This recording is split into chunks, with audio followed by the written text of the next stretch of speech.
दोस्तों, मैं शुरू से ही अपने मेडिकल कॉलेज में एक एवरेज स्टूडेंट रही हूँ। कभी भी किताबों को ज़्यादा पढ़ने में मेरा मन नहीं लगता था, लेकिन मेरे प्रोफेसर्स ने, मेरे टीचर्स ने हमेशा मुझे मोटिवेट किया कि मुझे कुछ सीखना चाहिए। होम्योपैथिक का मतलब होता है जितना ज़्यादा हम नेचर के करीब रहेंगे उतना ज़्यादा हम स्वस्थ रहेंगे। ये एक सिंपल सा सीधा सा फंडा है हमारी लाइफ का। आपको वो 3 इडियट का सीन याद होगा। सभी लोगों ने 3 इडियट मूवी देखी होगी, बहुत फेमस जो है।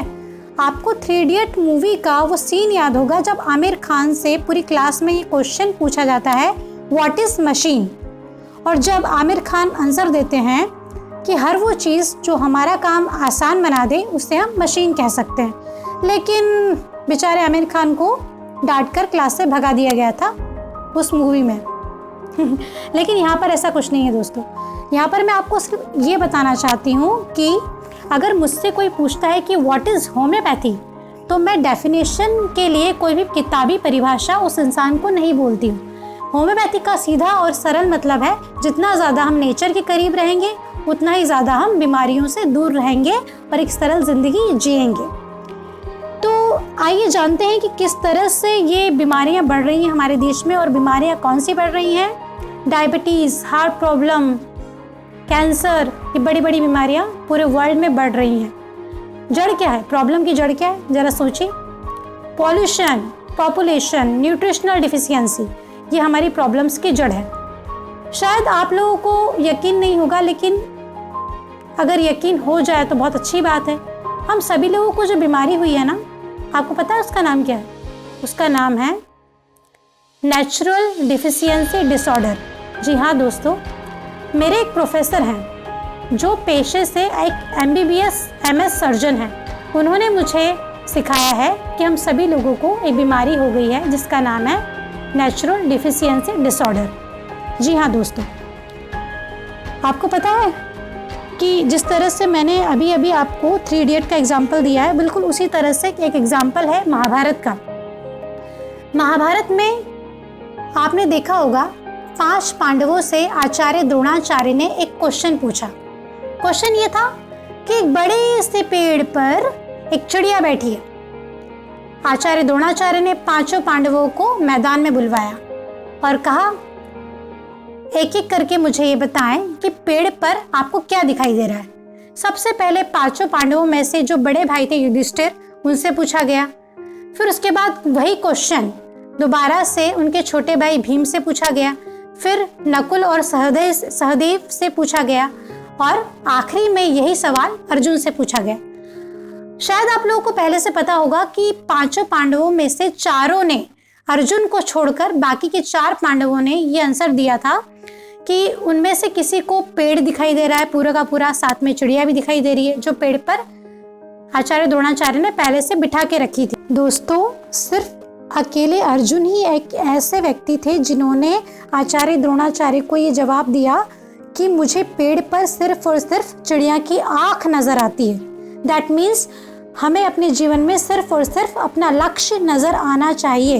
ये कहानी मैंने आपको इसलिए सुनाई है दोस्तों, क्योंकि आप सभी लोग अच्छी तरह से ये जानते हैं कि दुनिया में जितने भी वायरस, बैक्टीरिया और फंगस मौजूद हैं, उनमें से किसी में भी इंसानों जैसा दिल और दिमाग नहीं होता है। इसलिए हमें किससे लड़ाई लड़नी है हमें पता होना चाहिए। हमें ना तो किसी वायरस से लड़ाई लड़नी है, ना बैक्टीरिया से, ना फंगस से, ना और किसी पैरासाइट से। हमें लड़ाई लड़नी है अपनी बुरी आदतों से। जब तक हम अपनी लाइफ स्टाइल में चेंजेस नहीं लेकर आते हैं, तब तक हम बीमारियों को जड़ से खत्म नहीं कर सकते हैं। और ये सीखा है मैंने होम्योपैथी से। अब मैं आपको एक और महत्वपूर्ण बात बताने जा रही हूँ, और वो ये है कि लड़ाई हमें किस समय लड़ना है। जहाँ लड़ाई की ज़रूरत है हमें सिर्फ वहीं लड़ाई लड़ना है। और लड़ाई हमें लड़ना कैसे है ये भी तो पता चले। जहाँ सुई की ज़रूरत होती है, सुई की ज़रूरत, वहाँ पर तलवार चलाने की आवश्यकता नहीं होती है।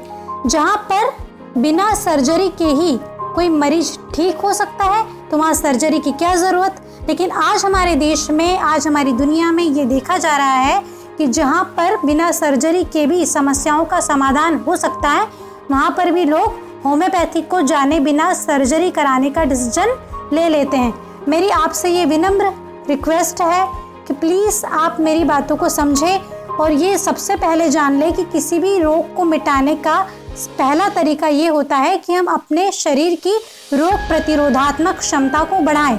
और जितनी भी होम्योपैथिक मेडिसिन्स होती हैं, अगर एक सही और मेहनती डॉक्टर के द्वारा दी जाती हैं तो इसका सीधा अर्थ ये होता है कि ये दवाइयाँ बिना किसी साइड इफ़ेक्ट के हमारी बॉडी में रोग प्रतिरोधात्मक क्षमता को उस लेवल तक बढ़ा देती हैं जिससे कि सर्जरी की ज़रूरत को ख़त्म किया जा सके।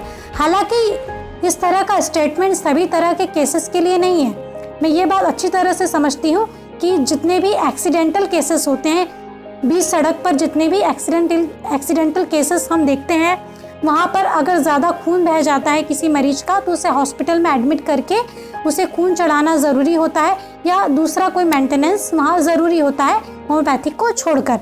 लेकिन हर केस में ऐसा नहीं होता है दोस्तों। हर केस अपने आप में इमरजेंसी नहीं होता है, लेकिन हर केस अपने आप में महत्वपूर्ण ज़रूर होता है और हर महत्वपूर्ण केस को सोचे और समझे बिना सर्जरी कराना गलत होता है। मैं आप लोगों से सिर्फ इतना कहना चाहती हूँ लास्ट में कि अपने बिलीफ सिस्टम को आप मजबूत कीजिए। बिलीफ सिस्टम को आप जितना मजबूत करेंगे उतना ही आप फ़र्क समझ पाएंगे अपने में और दूसरे में। और अब इस फ़र्क का मतलब ये होता है कि हर इंसान अपने आप में अलग होता है। जो दवाई मैंने आपको दी है ज़रूरी बिल्कुल भी नहीं है कि वही दवाई आपके ही किसी पारिवारिक सदस्य को सूट करे या पारिवारिक सदस्य को ठीक करने में मदद करे। मुझे आशा है कि आप मेरी बात समझ गए होंगे। और आज मैं नमन करना चाहूँगी डॉक्टर हैनीमन को, जिन्होंने होम्योपैथी को जन्म दिया। जय हिंद, जय भारत।